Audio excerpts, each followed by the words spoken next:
சர்வதேச நாணய நிதியத்தின் IMF பிரதி முகாமைத்துவ பணிப்பாளர் கீதா கோபிநாத் தலைமையிலான குழுவினரை இலங்கையின் ஜனாதிபதி அனுரகுமார திசாநாயக்க சந்தித்தார். இலங்கையின் பொருளாதார மீட்சிக்கு IMF வழங்கிய ஆதரவுக்கு ஜனாதிபதி நன்றி தெரிவித்தார். முக்கிய அம்சங்கள்: அமெரிக்காவின் வரி விதிப்பு, அமெரிக்கா விதிக்கும் வரி அதிகரிப்பு, இலங்கையின் ஏற்றுமதிகள். மொத்த ஏற்றுமதியில் 25 விழுக்காடு அமெரிக்காவிற்கு செல்கிறது மீது ஏற்படுத்தும் தாக்கங்கள் குறித்து ஜனாதிபதி கவலை தெரிவித்தார். உலகளாவிய சவால்கள்.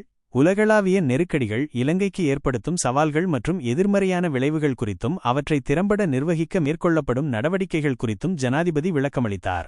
ஐரோப்பிய ஒன்றிய வர்த்தகம். இலங்கையின் 23 விழுக்காடு ஏற்றுமதிகளுக்கு ஐரோப்பிய ஒன்றிய சந்தைகளில் அணுகலை வழங்கும் GSP கூட்டல் வர்த்தகச் சலுகை பற்றியும் விவாதிக்கப்பட்டது. முதலீட்டு வாய்ப்புகள். முதலீட்டாளர்களின் நம்பிக்கையை அதிகரிப்பதன் மூலம் பொருளாதார மீட்சியை விரைவுபடுத்த முடியும் என ஜனாதிபதி வலியுறுத்தினார். மக்கள் மைய ஆட்சி. தற்போதைய அரசாங்கம் மக்கள் மையமாக கொண்டது என்றும் மக்களின் அபிலாஷைகளுக்கு ஏற்ப நாட்டை முன்னோக்கி கொண்டு செல்ல உறுதிபூண்டுள்ளதாகவும் ஜனாதிபதி மீண்டும் வலியுறுத்தினார். IMF-இன் பாராட்டு.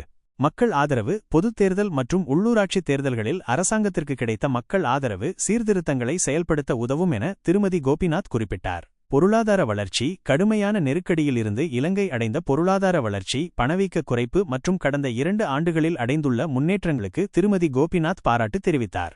நிர்வாக சீர்திருத்தங்கள். அரசாங்கத்தின் நிர்வாக சீர்திருத்த முயற்சிகளை பாராட்டிய அவர் IMF இலங்கையின் மீட்சி மற்றும் சீர்திருத்த செயல்பாட்டில் ஒரு உறுதியான பங்காளியாக இருக்கும் என்றும் உறுதியளித்தார்.